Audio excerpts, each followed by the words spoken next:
মায়ের সনাতনী মূর্তির সামনে অষ্টমীর অঞ্জলি হোক অথবা নবমীর লুকিয়ে রাখা মনস্কামনা, কলকাতার দুর্গাপুজোর নানান রূপ, দেবীকে যে মানুষজন খুঁজে পায় কুমারীর রূপেও, কেন সেই সমাজের অবক্ষয় বুঝতে অসুবিধে হয় অষ্টমীর দুপুরে।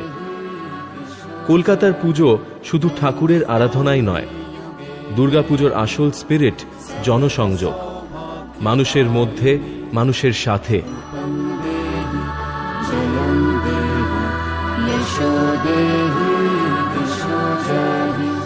अचिन्त्य रूप चरिते सर्वशत्रु विनाशिनी रूपं देहि जयं देहि यशो देहि दिशो जहि।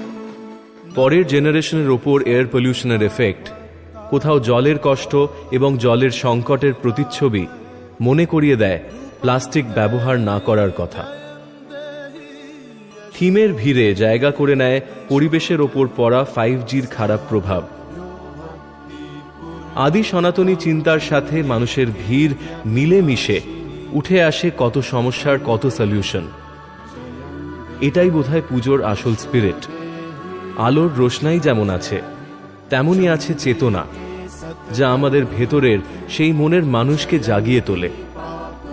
আলোর স্বপ্নের রাজ্য থেকে, মনের অন্তর থেকে অসুরকে বাদ করে দিতে প্রস্তুত করে তোলে আমাদের।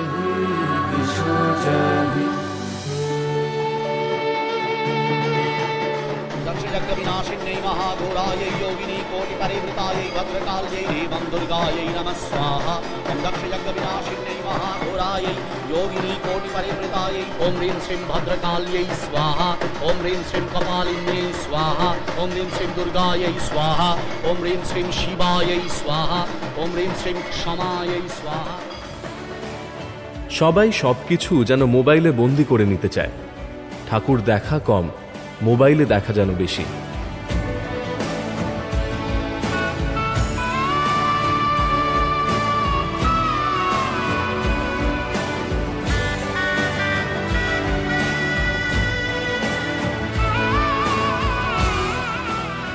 মানুষ এই উন্মাদনা কোথায় সঞ্চয় করে রাখে কে জানে।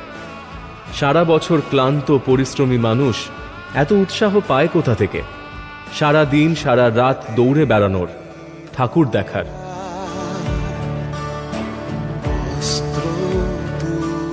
কই, ইউনিফর্ম পরে থাকা পুলিশ অফিসারদের তো পুজোর দিনও ছুটি নেই। থাকবে কি করে? আমরা যাতে আনন্দে থাকি সেটা তো ওনারাই দেখেন।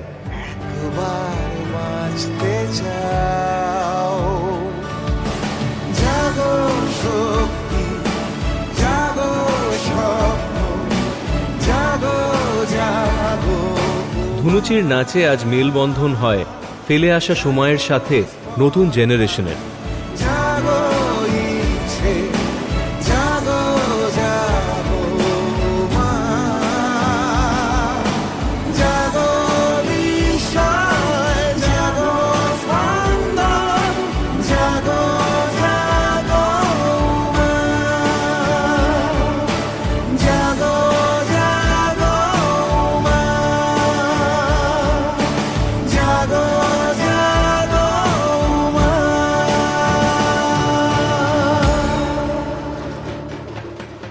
পুজো শুরু হতে হতেই হঠাৎ যেন কিভাবে দশমী এসে উপস্থিত।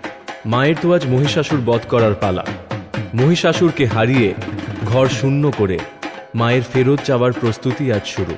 সত্যি কতটুকু সময় আছে আমাদের একসাথে কাটিয়ে যাওয়ার?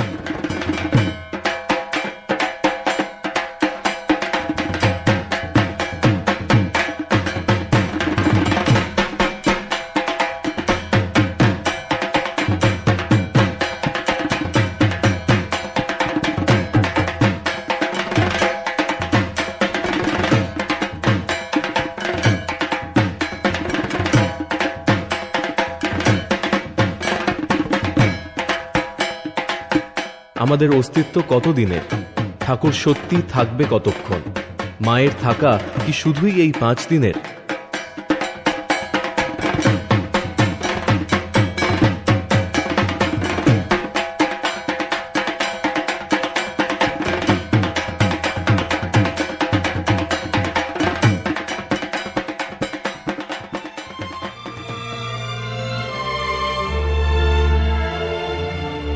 পুজোর এই 5 দিনের জার্নি, দশমীর বিদায় বেলা আমাদের শিখিয়ে যায় এক আশ্চর্য ধ্রুব সত্য।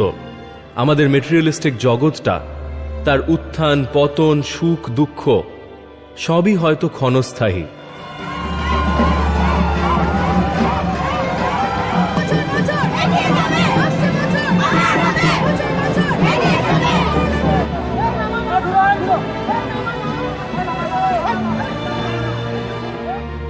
এই বাহ্যিক মেটেরিয়ালিস্টিক উপস্থিতির বাইরে যেটা লুকিয়ে আছে, সেই অন্তর আত্মার অস্তিত্বই তো আসল অস্তিত্ব। আমাদের অন্তরের সুখ হোক চিরস্থায়ী।